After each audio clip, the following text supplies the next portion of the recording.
Welcome to the Mismatch. I'm Chris Vernon, and joining me as he does every week from TheRinger.com is Dave Jacoby. Jacoby! Verno, I hate it when you're right, but you might be right about the Raptors. Well, we had this clip that was going around earlier in the week, and I told you that after I watched them and my man Matt Devlin was doing the whole notorious BI3, I said, look at their schedule. This isn't slowing down anytime soon, right? This is going to be a thing, and it is now officially a thing. They have pushed it to now 8 games in a row that they have won. In those 8 games, they have the third-ranked offense behind the Nuggets and the Rockets. They have the third-ranked defense behind Oklahoma City and Minnesota. That's teams over the course of their last 8 games. So they have played at this extremely high level. And interestingly enough, they've got all kinds of guys. They got 6 guys that are averaging 12 or more points during this 8-game win streak. Ingram, 22. And the numbers aren't crazy. That's the thing. No. Like, a lot of times there's an imbalance to what is going on, and somebody is going to get player of the week, and this is going to be like the reason that they've been playing so great is because this guy has ascended. Ingram, 22, Barnes, 18, Barrett, 17, Quickly, 17, Portal, 14, Mamu, 12. And then they have like 4 different guys all averaging 6. Grady Dick, Shed, Jacoby Walter, and Murray Boyles. So, I mean, they got all they play all these guys. They all kind of contribute, and the balance here of what they've been able to pull off is what is so shocking, right? This hasn't been, oh, this guy's just gone nuclear. Obviously, Ingram went nuclear last night in their win against the Cavaliers. But, man, oh, man, the Raptors are on to something. They got the chain. They got the vibes. They got Darko on the sideline, gassing them up. And this has been a fun little run for sure. It's the defense that's been so impressive when I watch them because they communicate and they make up for each other. If someone beats their man, they rotate, they switch. They're always on a string. They collectively, like a moving amoeba, just cover for each other. If someone closes out, it's an uppick, and someone else replaces, and they play really, really well coached, communicative defense, and it's been really impressed me. And because every once in a while you're going to have Brandon Ingram's going to get hot. He's a scorer. It's what he does. But the defense has been consistent, and it's really driven them to these wins. I'm impressed by their defense. You're listening to The Mismatch, presented by FanDuel. FanDuel now displays your bets directly on your phone's lock screen. And with the latest updates to the live events and player pages, it's never been easier to be part of the game. And Missouri, get excited because FanDuel's coming your way December 1st. Download the FanDuel Sportsbook app now and play your game. Remember, you must be 21 and over and present in select states or 18 and over and present in D.C., Kentucky, or Wyoming. Gambling problem? Call 1-800-GAMBLER or visit rg-help.com. Call 888-789-7777 or visit ccpg.org/chat in Connecticut. And here's the deal. A lot of times when you throw a team together, it's not necessarily like their talent level. They've got talent on that team. They've got good players. It doesn't necessarily, you wouldn't look at it and go, this is the most ideal fit. There's been a struggle of figuring out can we get Apex Barnes and Apex Ingram simultaneously? And so it's not like the most natural fit in the world. That being said, they all appear to like each other and they all appear to be actual friends. So and here's it matters. It matters. When we talked about them early in the year, we said, man, the vibes are good. You know what I mean? Like you watch their locker room video and you're like, a lot of teams don't look like this. The vibes are good. And now this has kind of all come together for them. I'm watching the Raptors and I said to myself, who's their rim protector? Like, who's the rim protector? I guess, you know what I mean? But like to have a defense that good without like a true shot blocking rim protector or someone that can sort of like make up for your mistakes in the perimeter, I've been really impressed by that. They just do everything by committee. It just seems like, remember the Raptors team from like 3 or 4 years ago when everyone was 6'8"? It's kind of like 1 through 5 was all 6'8". They're sort of like that now. Like they all can switch. They all can do everything. They can cover bigs. They can cover perimeter guys. Like the defense has been really impressive, and they don't really have a shot blocker or a rim protector. Portal is he's a good like drop coverage big, right? Yes, he's the kind of guy that, yeah, but he's big enough to when you look up, you pass it out rather than just go right at him. Like not often are you guy, he will challenge you, and it's enough. It's enough when you've got a 7-footer that's just standing in front of the basket, right? When you strain him out. Now, there's a limit to that, and obviously it usually gets exposed in the playoffs because they'll try to pull you, they'll just play 5 out against you. But they've actually got the wherewithal to be able to play 5 out if you want to. They're pretty malleable, and so this has been fun for sure. And, they were the team at the beginning of the year that if you're going to somebody's going to be the one that we don't expect. Look, part of it is I like that they at least have like real players. The other part is, I never in a million years would I have seen it coming together like it has early in the season for them. And they've been a fun watch for sure. They won 12 of 13 and they started 1-4. Yeah. It wasn't like, they had the big win on the opening night, but then they lost 4 in a row. Well, and the reason we start with them is because it's become just old hat for the Pistons to win every night. Oh, At this not point, even worth discussing. At this point, it's kind of like the Thunder. The Pistons win again. The Pistons win again. I mean, the Pistons win again. I mean, that song has gotten played over and over and over. The Pistons win again. It's 13 straight that the Pistons have won now. It's crazy. But I think the most remarkable thing is that Jaden Ivey coming back, and obviously he's going to play himself back into, himself, but that's going to be key for them. For them to be winning like this without him, I don't know what we call him. Third best player in the team, third best scorer on the team. Who cares? We don't have to power rank it, but he's an important piece to what they do, and hopefully he can stay healthy. Well, and I was just talking about the balance of the Raptors and the depth in which they have been able to do this. Same thing goes. Now, Detroit's a little different because they've got a guy that over the course of when I extrapolated the last 13 games and kind of how this has happened, it's been top 5 offense, top 6 defense. Cade's averaged 36 and 10 assists. By the way, also, and this is something I'm going to get to later in the show, but all while shooting 29% from 3 over the 13 games. Cade Cunningham has averaged 30, 10, and 6 and shooting 29% from 3. God forbid he ever makes a reasonable amount of his threes because it's over. It's over. Well, he doesn't get easy threes though. All of his threes are sort of he doesn't get catch and shoot threes the way Duncan Robinson does. You know what I mean? So he the level of difficulty of his 3-point attempts are higher than most. So there have been guys in and out of the lineup. There have been guys that have gotten their opportunity and then not played as much on other nights. But when you just extrapolate the last 13 games, these wins that the Pistons have had, Jacoby, I counted 9 guys that are averaging double digits. Over those 13 games? Yes.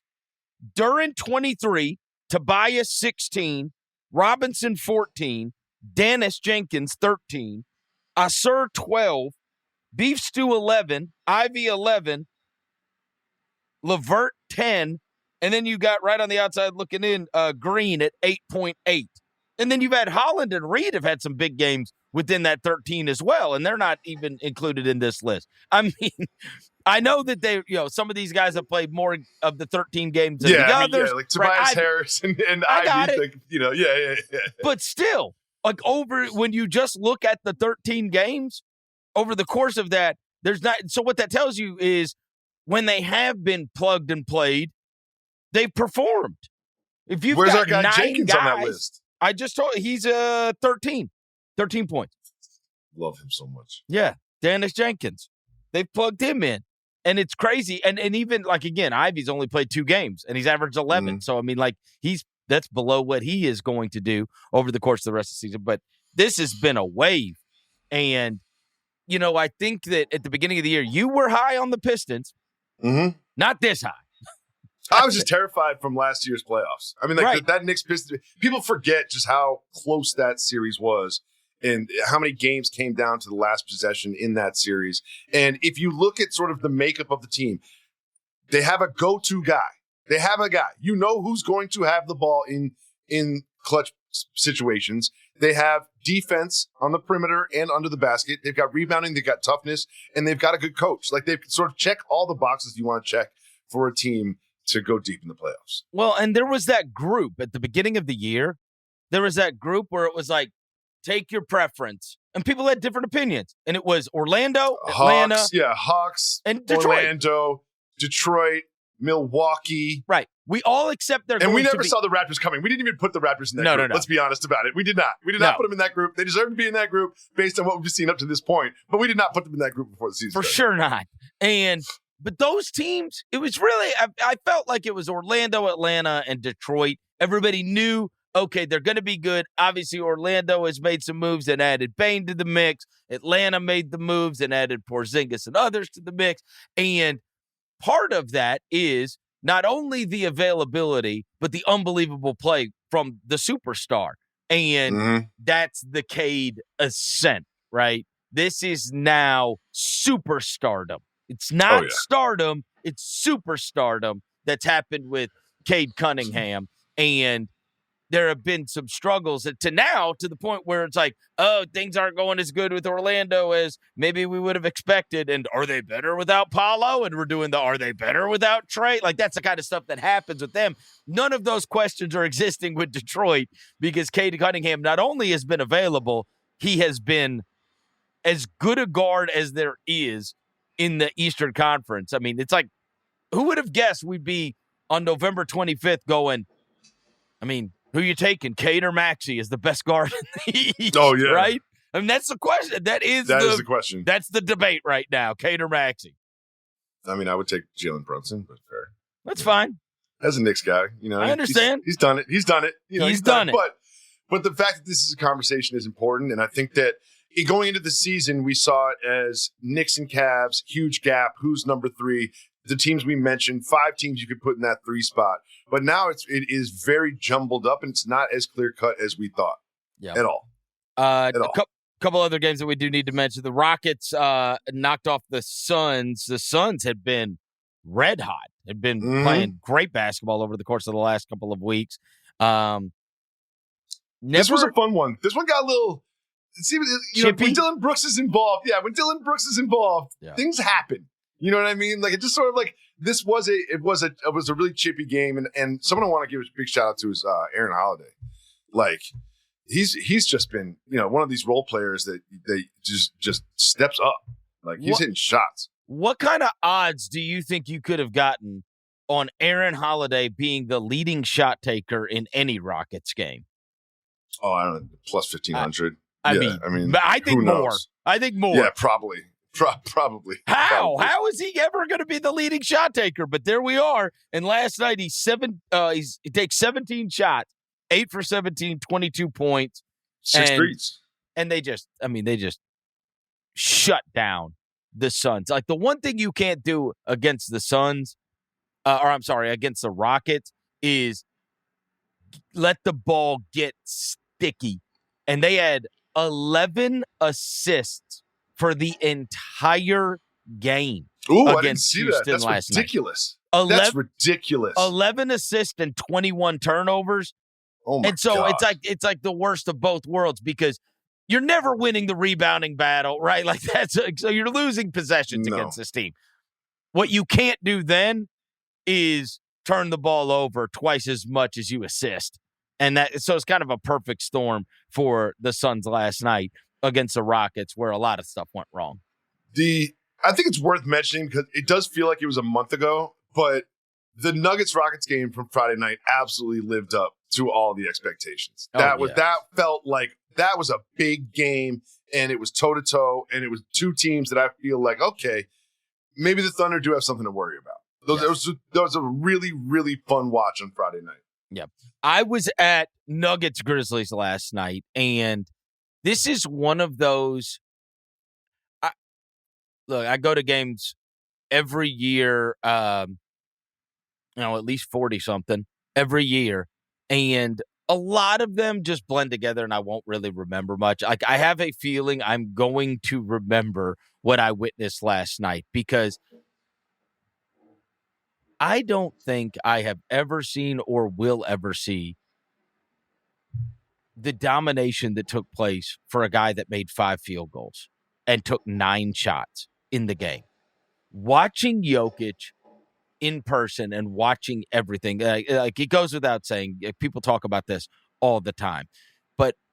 And I heard Zach Lowe saying that over the break, he was going to be going to go to the Nuggets versus the Raptors. And he said, I got tickets for my wife and my kids, and it's going to be one of those no phones. I want you to witness this. You know what I mean?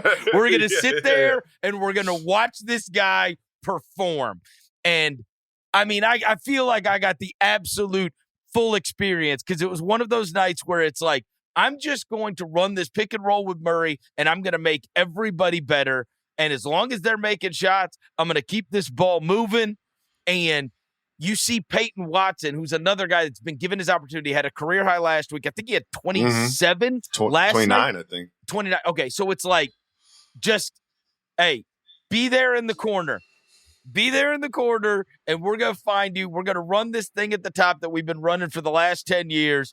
We're gonna swing it over to you in the corner, knock it down, kid, right? And I really like him. I really like Peyton Watson. He is long as hell. Athlete. Bounce. Oh, my God. And, man, if you can knock down those corner threes, you have a place with that team. And they shot a lot of threes last night. This is not a team that shoots a lot of threes, but they shot a lot of threes last night, and they made a lot of threes last night. I mean, you have no chance against them when they shoot 50% from the three-point line, and that's what Memphis ran up against. And there were 2 plays. Obviously, a lot of people that pay attention online have seen the highlight of the behind-the-back pass that Jokic made when, I mean, this is like a nip-tuck game, right? Like, this is it's a close game.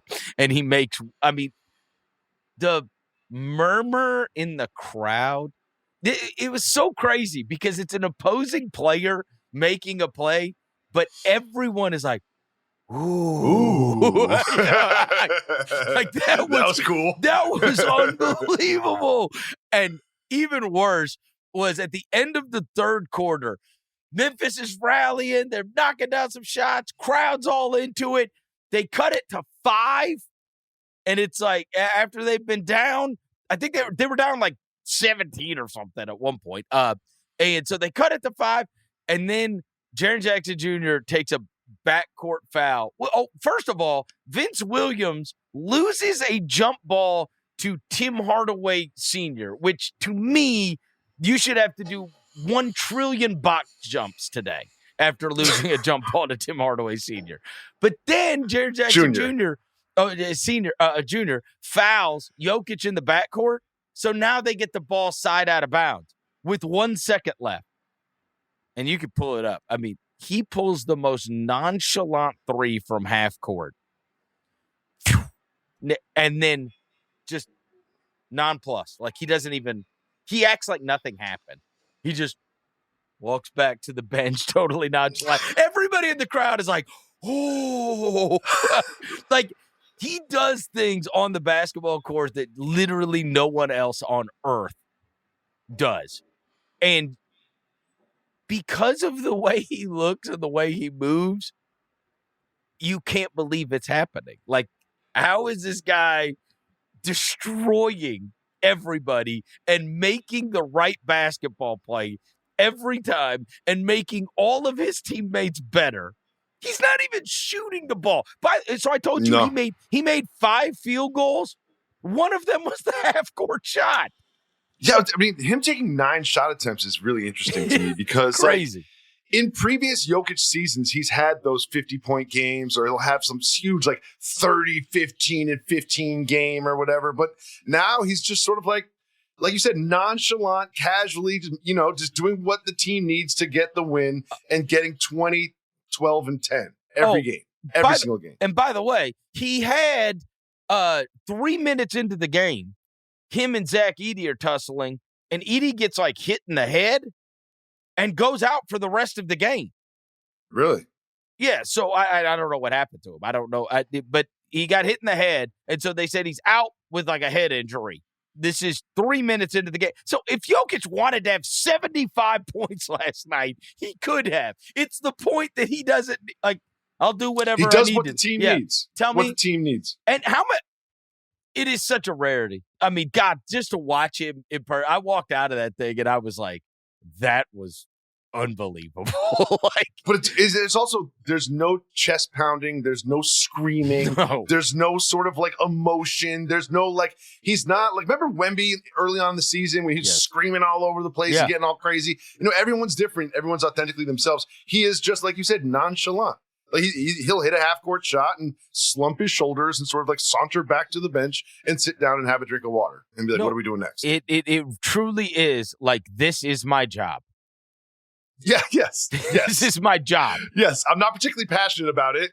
People say it's like, this is my job. I'm just punching in the clock, getting it done, getting us a win, and then going home to look at horses online. That's what I'm doing. I don't. The emotions you feel about this, that's the crazy thing, right? You feel much more emotion as a fan or an observer than the guy that is performing does. Playing. Yes. And so certain players need that, like the Westbrooks and the Draymonds. Yes. They need to get themselves going and sort of like scream and yell and get engaged in the game in that way. I'm not saying that one is better than the other, but Jokic does not need that at all. At all. It was awesome to watch. Okay, we need to speak on this because of our show on Friday. Last Thursday night, I witnessed the Sacramento Kings lose to a reeling at that time Memphis Grizzlies team. And I came on this pod and I was like, wait, the Grizzlies aren't reeling anymore? No more reeling? No, they had won 2 in a row leading into last night. Okay. So they were reeling leading into that. The Kings had lost 7 straight games, and it culminated with a game in Memphis where nobody tried. Nobody tried, and they lost by 40. And I was like, how? Like, there's just no way Doug Christie makes it. Like, it's the worst start for a Kings team since 1990. They've lost 8 straight and lost by 40 to a Memphis team that had lost 5 straight and has no Ja Morant, no Jaren Jackson Jr. Like, they're without their guys. It's like, this is crazy. And DeMar DeRozan took like 3 shots in the game. Westbrook, like, nobody's in a defensive stance. Nobody's trying. Nothing. And I'm like, how does this guy make it through the weekend? They win at Denver and then last night turned around and beat Minnesota. Yeah. What the hell happened? What happened here? What happened? The Timberwolves just absolutely blew that game. This was not a Kings win. This is the Timberwolves blowing the game. And their over-reliance on Anthony. Because, we all have we're all doing the same thing at night. We're watching League Pass, monitoring the other games. And this one looked like a Timberwolves win. And you're looking at it on your phone. You're like, wait a second. I need to change the channel. Let me, I'm going to complain just for a second. It takes way too long for me to go from one game to another game on the NBA app on my television. So, Mr. Silver, please change that. I'll Venmo you some money for AI to code that. But you get over to that game, and it reminded me a little bit of Brunson last year with the Knicks, where it's just like, let's just give our guy the ball and let him cook. And then they just give Anthony Edwards the ball, and everyone stands there, and he just dribbles it around and tries to get a shot. He takes a contested 2 and misses, and the Kings go down and score. Same thing again. In overtime, same thing again. It's just like, you have to do something different. Get him off the ball. Get some passes in your offense. I told you this last year. I talk about this. I don't like. I just want a table setter. They're another team that generally is playing without point guard. They had 21. They had 21 assists to 16 turnovers. To your point last night. You know what I mean? The ball doesn't move around like it should, and when it does, unfortunately, many times they turn the ball over. And then you had DeRozan 33, Keegan Murray 26 and 14, Malik Monk off the bench with 22. And meanwhile, the Kings shot.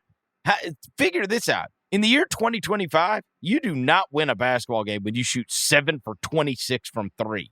No, somehow the Kings did. But, I really appreciated your insight watching the Kings-Grizzlies game from last week because no one listening to this podcast watched that game except for you. and their lack of effort was apparent, as you said. Last night wasn't the case. Yeah. There's one play in particular, Malik Monk had this save where he's diving into the stands and saving a key possession. Like something happened. So there's something happened. Yeah, it must have been the come to Jesus, happened. right? Something happened. It was for some reason they decided they were going to respond to whatever Doug Christie was saying. Maybe he broke down and cried after the Grizzly game. Who knows? And they were like, "All right, guys." I would have. I almost. It was one of the most. Honestly, it was one of the most shocking things I have seen in person. I mean, they lost by. They were down at one point almost 50 points, and they had Levine, Schroeder, Monk, DeRozan, like they were down Sabonis, but that was it. Like they just were not trying. They weren't trying, and I don't. And then they beat the Nuggets, and I know if you're a losing team, you're down double digits late in the fourth quarter. That is when you fold and give up. But they did the opposite last night. Figure that out, right? And so now, they won at Denver and they won against Minnesota. Minnesota is one to keep an eye on, okay? Because last week I told you I think it was tomorrow, the Oklahoma City game. I think it's tomorrow. And I said, if you go look, they have not beaten anybody good. Yeah. And that has maintained. You did say that. That has maintained. They even lost to the Suns when they played them, who have a winning record. They have this weird thing going on. They're 10-7 right now. They play the Thunder on ESPN tomorrow in a cup game. So there you go. The night before Thanksgiving, when all the college kids go home and go to the local bar. It's certainly worthy of paying attention to, because we're 17 games into the season, and they've generally beaten everybody that they've played that are bad, and they've lost to everybody that is good.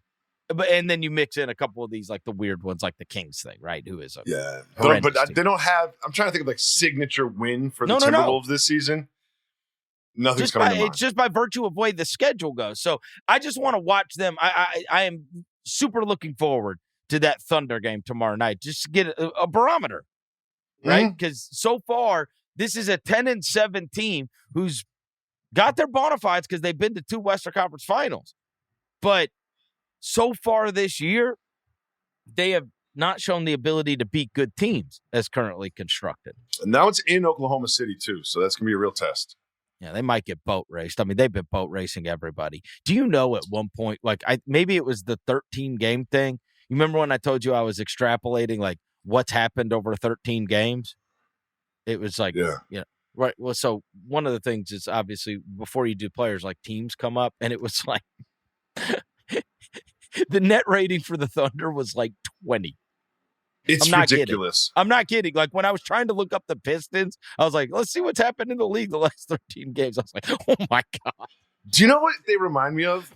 They remind me of like Floyd Mayweather, where it's just like, I'm gonna win, and it's gonna be dominant, but it's not gonna be flashy. And it's not going to be in question. I'm going to be in control the entire time. They're not like coming back. Like, remember when the Warriors were on their real run? It was that like 16-17 team. They would be down at half. They'd come out and and then they'd have these big 30 to 12 third quarter. Yeah. But like the Thunder don't have to do that. Yes. They don't play their starters in the fourth quarter. The outcome is never in question, and they just methodically win every game, like Floyd Mayweather over the course of a 12-round fight. Like it's not going to be a great watch, but it's going to be a win for Mayweather. He's going to be undefeated. And if you want to extrapolate, like they're on pace for what, like 75 wins or something? It's ridiculous. Yes. It's ridiculous. The Heat beat the Mavs. Tyler Herro returned. Herro's back. Well, and I think people have wondered, like, hey, how's Tyler Herro going to fit in this offense? Let me tell you something. Tyler Herro is going to be awesome in this offense. And you know why? Because Jaime Jaquez had proven to be awesome in this offense. And I watched this offense last year, the whole season. until they fired their coach last 10 games this season. But I mean, this Noah LaRoche, a lot of these concepts and the without screens and getting to get a man on an island, like a lot of these things are the same and are very reminiscent of what I watched for years. And man, if you are a really good individual scorer, this can really help you. And it was totally unsurprising to me that Tyler Herro was plugged into the mix and immediately had 20-something points. And I think 24. Yeah, I mean, I think, free-flowing, that's the kind of thing you want for a guy like Tyler Herro, especially when he can shoot the cover off the ball. I love Tyler Herro as an offensive weapon. I thought last year was the far and away sort of like the best year I've ever seen him have. He was shooting 47% from the floor last year as the number one option. And it is interesting, though, because he is so good when he gets a screen. Sort of like John Morant. It's like, Are we just not going to use this weapon? Like, I expect them to set some screens for Tyler Herro. Like, why wouldn't you set a Bam screen, a Bam Herro screen? Why wouldn't you do that? Like, are you just going to not do that? Are we really not going to do that? I mean, that was the argument with Morant last year, right? That's what I'm saying. It just seems like, why not set our explosive offensive performer a screen so he can sort of put the defense in a decision-making mode? I will say one of the things, and you're going to have to figure it out defensively, the whole Herro Powell at the same time deal. But offensively, I mean, that can be devastating because, again, when you play against a lot of these teams, if you got an awesome perimeter guy, now I am going to deploy, let's just say, Thompson or Mikal Bridges or Anunoby, whatever, right?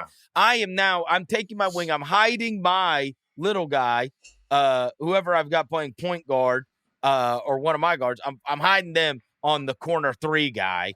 And now I've got my big, long wing. Well, if you've got Herro and you've got Powell, only one of them draws the huge wing to take the attention away. Right. And so they're going to have to outscore people, but I'll be damned, they might be able to. Powell didn't. I don't think he played last night, but he's been playing. He's been playing well. He's been playing well this year, sure. And I think they've got offensive firepower, and they obviously they famously are upping the pace and just moving. They're getting down, getting the shot up.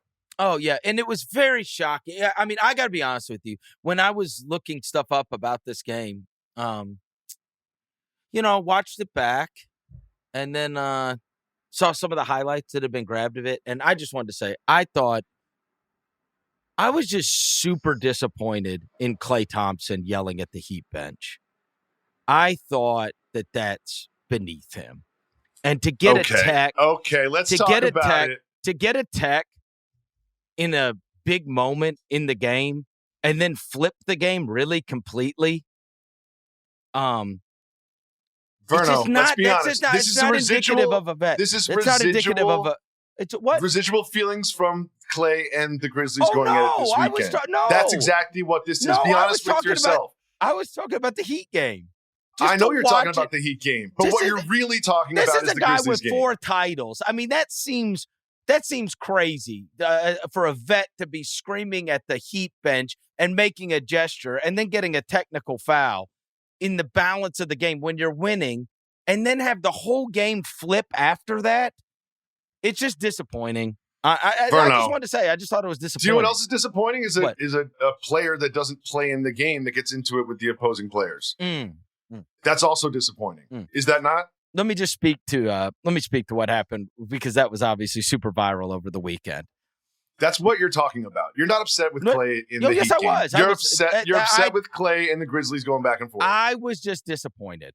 Okay, so one of the things is sometimes something happens in the NBA, like what happened over the weekend when the Grizzlies beat the Mavs, and then you saw this whole John Morant, Klay Thompson thing going down. Klay Thompson has been barking and yelling at the Grizzlies for 10 years. It's been a decade. Yeah, it's been a decade. Yeah. He has been rubbing his nuts on Dylan Brooks' hand on Christmas Day. He has been calling Jaren Jackson Jr. a clown and a bum. He has been yelling at Ja Morant during playoff series. And then the whole game this weekend, was barking at Vince Williams and the bench. And he is the worst of all because he's the guy that, like, it's like if a guy was, like, talking trash. You're playing golf against a guy and he was talking crazy to you the whole time. And then you came from behind and you beat him and he bogeyed the last hole. And he goes, but I have 8 club championships. Don't talk to me that way. And it's like, what? You've been a dick the whole time.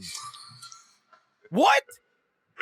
And, dude, there is a real history. And then to watch then Dallas fans get involved. Stay out of it. This has nothing to do with you. The Klay Thompson Grizzlies thing goes back so far. And the John Morant, Jaren Jackson Jr., Dylan Brooks, like all that goes back so far. Look, nobody disrespect. Klay Thompson is a made man. Klay Thompson has won an awful lot. Klay Thompson also, because John Morant is famous, that's what became famous. That's 3 nights in a row the Mavs have had kerfuffles with the other team. And Klay Thompson's been involved in 2 of them. Klay Thompson is that guy that barks at you the whole time, and then you can't say anything back because he's got 4 titles. Remember when he flashed the 4 titles Verno, at Devin Booker? Of course. Yeah, he is sneaky. His reputation is not that of someone who's sort of like edgy and barking and all of that stuff. Like, he's known as being like an aloof, stony shooter who just like shows up and scores 20 and then goes home and doesn't think twice about it. You just saw it. Like, this is different now. This is now aged, angry Uncle Rico. That's what it is. That's why why is he barking at the Heat bench? None of them have won 4 titles. None of them. How dare they say something to Klay Thompson? They haven't won 4 titles. How could you talk to this man in that manner? He's sneaky. He's been doing this for years. For years, he's been doing it. I don't know, Verno. I'm not buying this. I'm not buying this at all. I'm saying he is the guy that when you bark back at him, if you are not accomplished, that you're not allowed to do that. And then he will talk down to you in the pure Golden State Warriors, holier than thou. Like, he brought up that, look, Santi Aldama, ridiculous. He should not trip Cooper Flag. What was that? Yeah, that was weird. It also wasn't that big of a deal. And I have no problem with Klay Thompson sticking up for his teammate. I'm saying, and I have no problem with Klay Thompson dressing down John Morant in the postgame show. No problem. You're allowed to say whatever you want to say. Of course. Right? And he didn't even say anything that bad. It is the reaction to this whole thing. And again, if you want to say John Morant should have basketball highlights, he shouldn't have viral highlights that have nothing to do with basketball. Again, we agree. So again, don't make a mistake on this. I am saying if you watch that game, Klay Thompson was talking reckless the whole game, does all the time with Memphis. This is 10 years of it. Again, I'm not saying league-wide. I'm saying this specific instance. Then, when the game was on the line and they were down 3, took one of the worst shots in basketball history. And then they let him hear about it. And then he got mad. Then he got big mad because he'd been barking at them. He had his, by the way, season high in that game, 22. But then it's like, he's a made man. He's accomplished. Like, you're not allowed to talk trash to somebody who's barking because they're accomplished. That's crazy to me. That's crazy to me. It's just different when you're 5-14. That's the difference. No, it was no. This happened when they were in the playoffs years ago.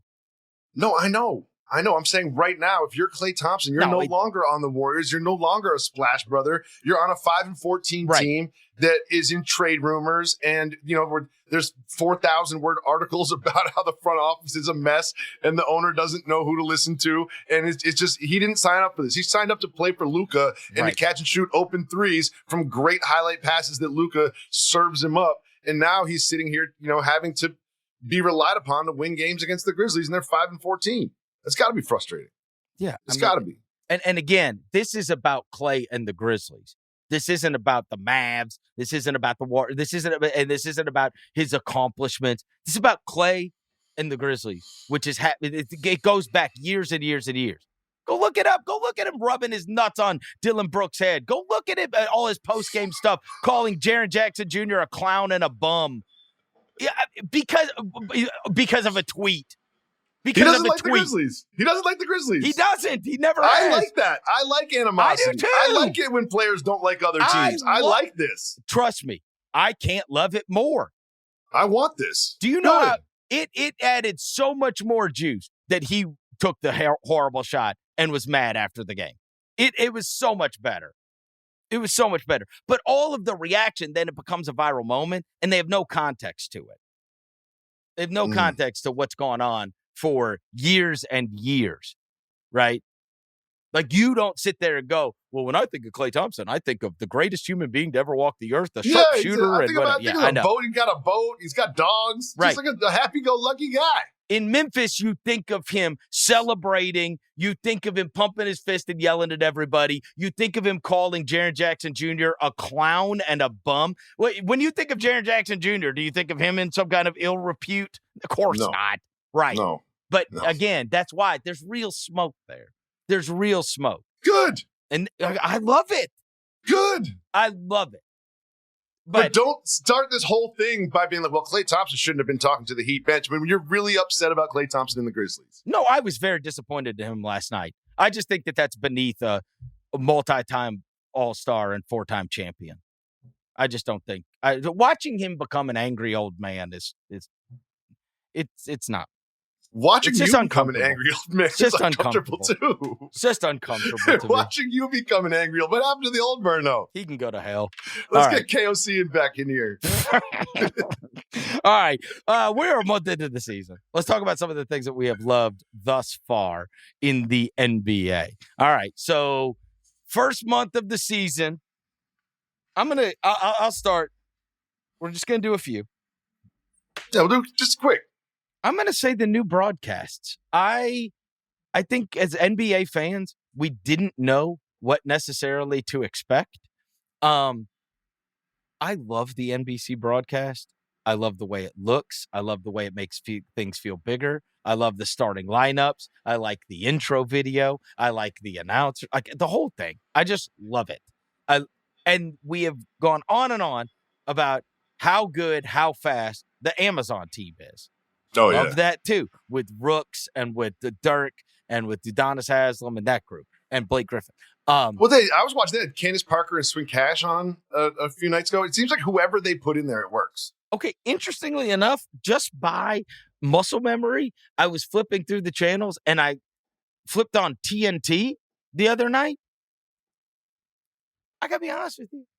I loved the college basketball broadcast. It's like Jalen Anthony Rose and Chris Webber. And it's Jamal Mashburn. My man Brian Anderson's on there. Yeah. Last night, Bruce Pearl and Candace Parker are on there. I'm like, I like this. I kind of like TNT still does good doing sports. And I kind of like that there's college games on that. But I think one of the things we wondered was, what is this going to be like? Still getting used to finding the games in different places. They're not obviously all in one spot, but I don't even really think about ESPN NBA broadcast anymore. I feel like I found myself watching so many of these national broadcasts on NBC and Amazon that those are the first two that I think of when I think about the NBA broadcast. And I think that has been a massive positive. The other thing is, and I know you complained about the NBA app, I did my league pass is through Amazon Prime, and so you don't use the app? Oh, yeah, well, I mean, on my TV, the Prime app. Oh, so you get league pass through Prime? Oh, I use the NBA app. All right, now again, I'm not gonna. It's unbelievable. I can't love it more, Jacoby. It knows that I like, because of the algorithm, it knows that I love it. So, I mean, there's games right on my front page, and it's just the boxes, one after another. And I need that. All I do is press the back button, and I click on the next one. Then it lets me choose which broadcast I want to listen to, which team's broadcast I want to listen to. Oh, I love it. It is so easy to navigate, and it has changed everything for me. I used to have it with the guide thing. Like I did it through my like DirecTV. I like the guide thing because they were No. all stacked up next to each other. You could get there quick. Because now when you click on a game, it's like, do you want to watch the key highlights or do you want to watch the game? It's like, I want to watch the game. That's why I clicked on the game. Yeah. Don't make me click again. No, I doing it through Amazon Prime has been great. But anyways, I think through the first month of the season, one of the big question marks is what we're going to think about all of these broadcasts and these broadcast teams. And what are they going to look like? And how are these channels going to be able to do it? I'll make it better. I'll make it better. A couple things. Number one, I like 3-letter networks. I'm old. I like NBC. What's the game on? NBC. Number 4 on your dial. There you go. I'm old. Spoken like a true 25-year ESPN employee. Yeah, when I was growing up.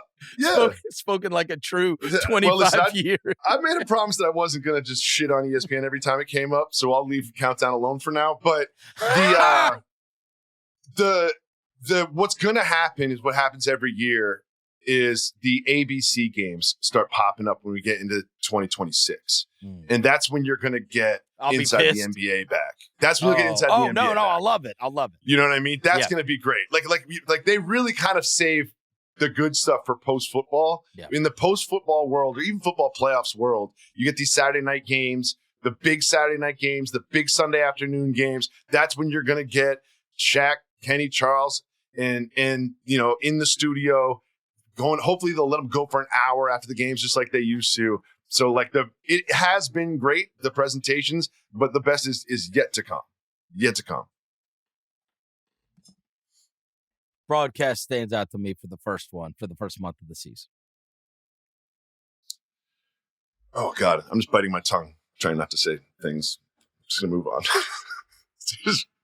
Here's what I like about the league so far. I didn't know what to name these guys. I was going to say like on the map or on your radar, but there has been players on winning teams that I just barely were part of my, like, they were in my brain. But there's like AJ Mitchell, right? And, Coach Dagnall gave him some time in the finals last year, and he was at Summer League this year. Do you remember his like first Summer League game? He had like 20 points in the first half. They're like, just go home, AJ Mitchell. But he has just been just lights out. He's hitting 16 points a game. He's playing 30 minutes for a team that only has one loss. He's great defense, great connecting passes. Like he is just, again, the Thunder have so many of these guys, but the idea that AJ Mitchell just comes out of nowhere is crazy. We've discussed Dennis Jenkins. I didn't know who Dennis Jenkins was 4 weeks ago. I did not. I'm not going to lie into a microphone. I did not know who this man was. I did not watch him at St. John's.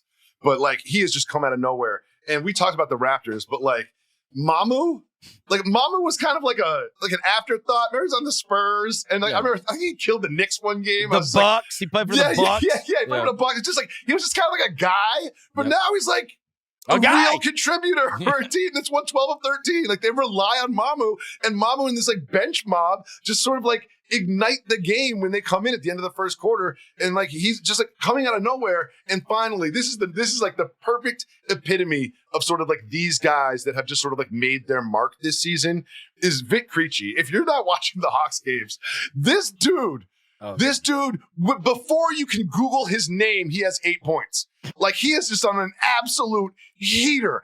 I did not know who Vic Krejci was a year ago. I did not. I'm not going to lie. And this guy is on an absolute heater. And do you know his nickname? I don't. Heat Check. Oh. Because he's Check. I mean, come on. Dude, he didn't play that well in his last game, but he's shooting 49% from 3 on 5 attempts. Think about that. 50% on 5 attempts. Jeez. But by the way, on the nickname front, are we doing the Big Easy for Derek Queen? No. He said that. I like the Big Easy. Big Easy? The Big Easy. By the way, Zach Edey the other night, he was asked which nickname he prefers. He likes the Big Zamboni. So they've been calling. I feel like it's a bit redundant. We don't need to call Big Zamboni. There's no small Zamboni. Zambonis are standard size. Because he's from Canada. What do they call Maple Jordan or something? What they call? No, they used to call Big Maple. I was watching a Grizzlies game. Big Maple. That's what it is. Yeah. No. They've changed it now. It's now Big Zamboni because that's what he wants. Big Zamboni. But just celebrate Creechy for a second. Yeah. Because you've been watching Hawks games and you're like, who the fuck is this guy? And I swear to God, before you can Google him, he's got 8 points. Like, he's just been on fire. On fire. Other thing we've loved from the first month of the season, is something that I have spoken about a few different times on the show since we started this year, is the diversity of play that is taking place within the league. So thank you. Think about the teams that we talked about to start off the show, like the hottest teams going in the NBA. The Pistons, the Raptors, and then you think about these like outstanding offensive teams that we have had so far. One that I saw last night in the Denver Nuggets, Houston Rockets. So you go the top 5 offenses in the NBA right now, okay, according to offensive rating. In terms of 3-point attempts, the Rockets are 30th. The Nuggets are 23rd. The Knicks are 4th. The Thunder are 12th.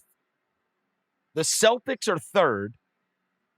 The Raptors are 27th. The Pistons are 28th.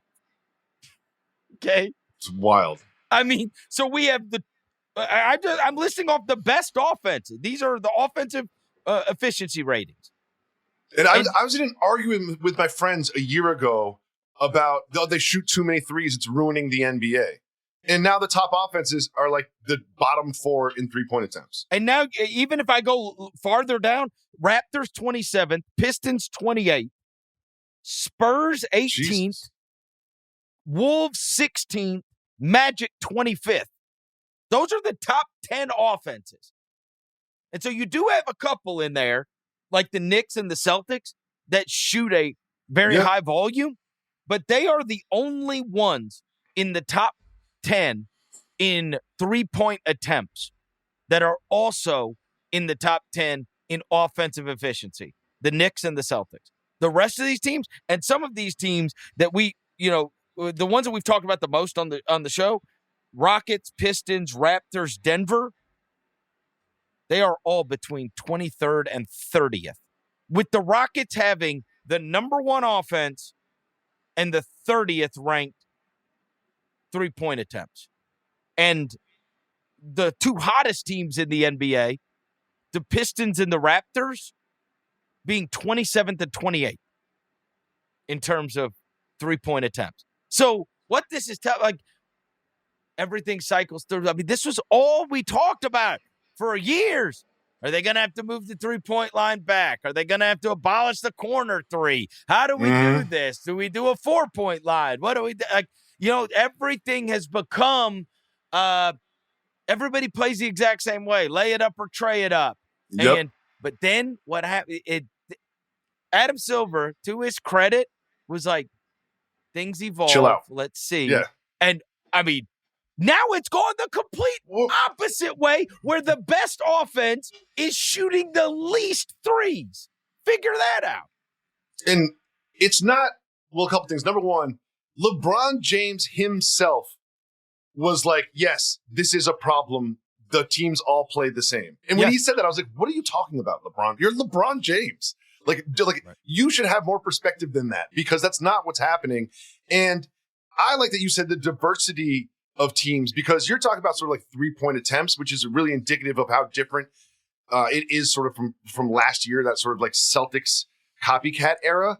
But the rebounding of the Rockets, the pace of the Heat, like there's teams, I don't want to say gimmick, but they just have different philosophies and strategies is the way they approach trying to win an NBA basketball game, which is something that I find so enjoyable night to night watching on League Pass. Well, and you watch some of these great teams, right? You watch Houston and you watch Denver, who have been at the very tops of the league offensively, and they are more than happy to play the we run a play, you run a play, half-court basketball game, and they drop into zone. Yep.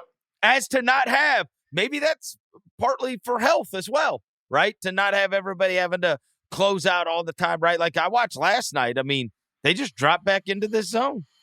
And you got to figure it out, like for long stretches too.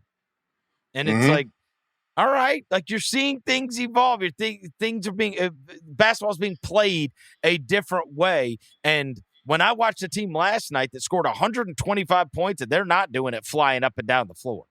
No. That's not how they're how they're getting their 125. It just No. stood out to me that, like, man, I like this now, right? Used to be you get 95 shots in a game and both teams are taking 45 threes. So over half the shots you watched in the game seemingly are threes. And that's just not so right now. And also, it happens in the playoffs a lot, but sometimes I get a little bogged down with high pick and roll. It's like a high pick and roll. Every possession just feels like we're starting with a high pick and roll. Every single possession, and it doesn't feel like that now. Oh, it's not the same over and over and over again. Also, you remember when I was talking about how the Raptors have had this 8-game win streak and their third-ranked offense over the course of the last 8 games? Check this out. Last 8 games, Ingram, these are 3-point percentages. Ingram 32, Barnes 25, Barrett 29. All wins. All wins. That more than anything tells you. I'm trying. Who's hitting threes for them? Mama? Quickly. Mama. Mamu, Grady Dick, maybe. I mean, they don't take and make a lot. No. They do it a different way. They got an 8-game win streak, and their 3 leading scorers none of them have shot over 32% from 3 in these 8 games. So how?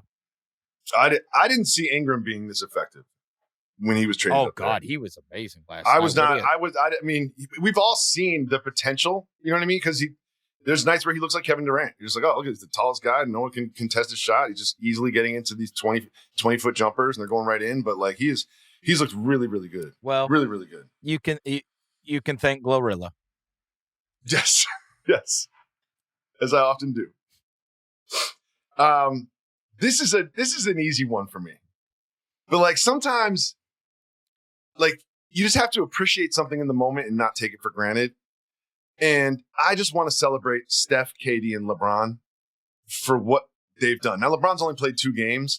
Like, you know, because there's so much focus on this LeBron thing. Like, how's he going to fit in?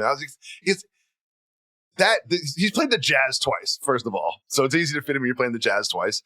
But the second game, he's just getting so many easy baskets. I feel like this is going to be an easy year for LeBron. Like he's getting transition, he's cherry picking, getting transition layups. He's getting just like open layups. He missed all of his threes, but he's getting open threes. Like I just feel like this LeBron year he's going to be in third gear for most of it and then turn it on for the playoffs. And I've been impressed by those 2 games, and I think that he can fit in on any team, just like you said.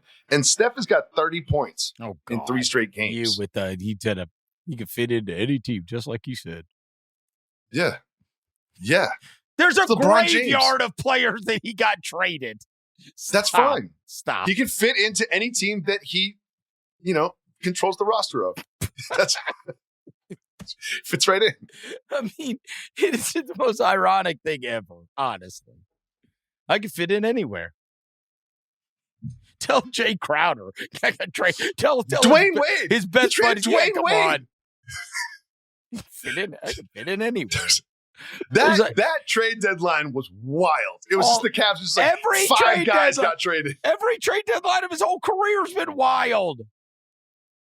You have everybody playing like crap for like 3 weeks leading into the trade deadline. And then they either, like, you remember when D'Angelo Russell just went to absolute hell and then the trade deadline passed and he turned awesome? That was the funniest year ever. It's like, I finally realized. AD year was the best. Yeah. All right. Thank you to our executive producer, Jesse Lopez, as always. And no show later this week. Everybody enjoy and have a happy Thanksgiving. Must be 21 or over and present in select states. For Kansas, in affiliation with Kansas Star Casino. Or 18 and over and present in D.C., Kentucky, or Wyoming. Gambling problem? Call 1-800-GAMBLER or visit rg-help.com. Call 1-888-789-7777 or visit ccpg.org/chat in Connecticut. Or visit mdgamblinghelp.org in Maryland. Hope is here. Visit gamblinghelplinema.org or call 327-5050 for 24/7 support in Massachusetts. Or call 1-877-8-HOPE-NY or text HOPE-NY in New York.